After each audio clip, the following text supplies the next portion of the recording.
Rule number 1, do not lie. Rule number 2, be humble. Rule number 3, be consistent. Rule number 4, acknowledge your mistakes.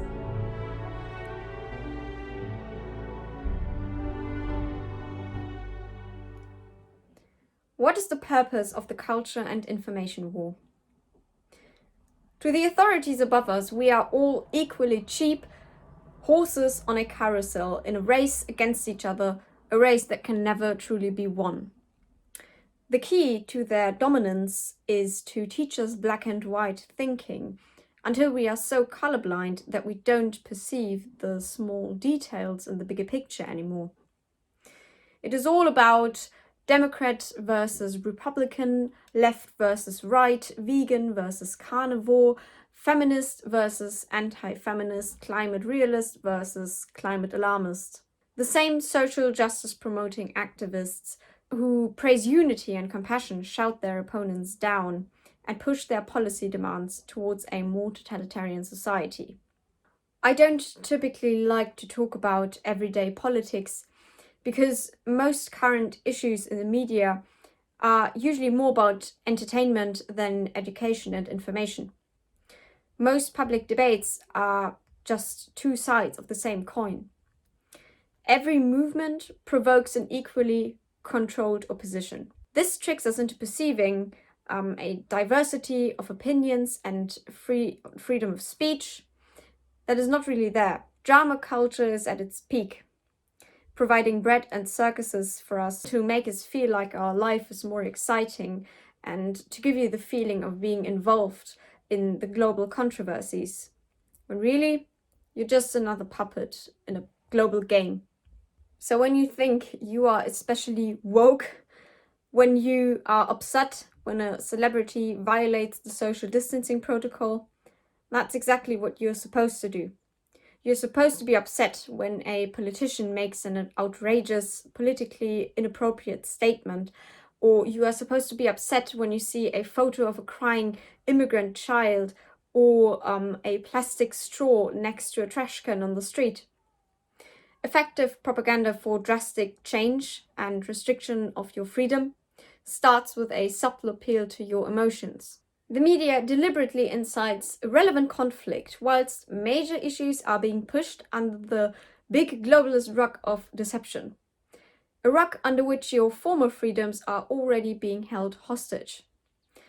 Every public outrage against a minor inconvenience is abused as a license to take away another piece of freedom from you.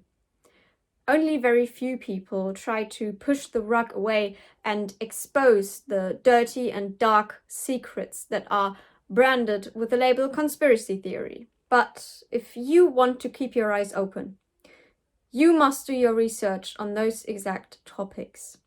Topics that might intimidate you or that you think are crazy at first glance. Because what if there is truth to what you were led to believe is purely madness? What if your voice of reason is needed to show that those topics are way more than just ludicrous theories, but rather factual issues? Ironically, we all have so much more in common than we think we do. We all share a love and appreciation for freedom. However, many people mistrust society so much that they cannot imagine a society without coercion. And that is exactly what the state wants you to think. We've been taught to fear freedom. The state's power is predicated on your misconception that you need it, when really the state needs you. During this current crisis, we are being driven into a state of confusion and a longing for guidance. With shocking images, outrageous studies and statistics, and wild theories about the origins and the harmfulness of the virus. Social distancing forces us to only keep communication online. Social media is our playground and our conference room. No personal, intimate connection is possible anymore. Therefore, dominance through censorship is more relevant than ever.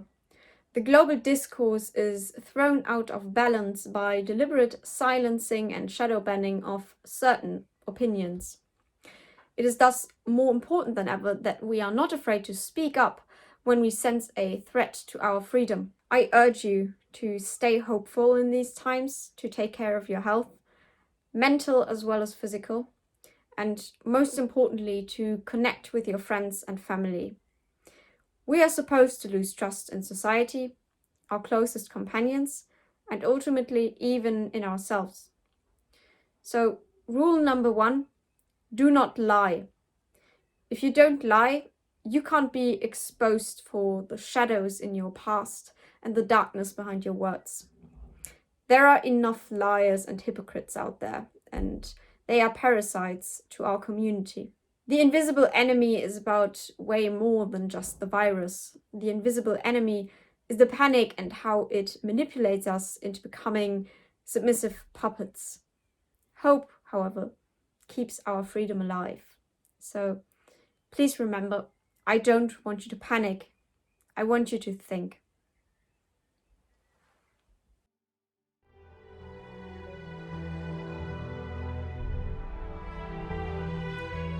Rule number 5.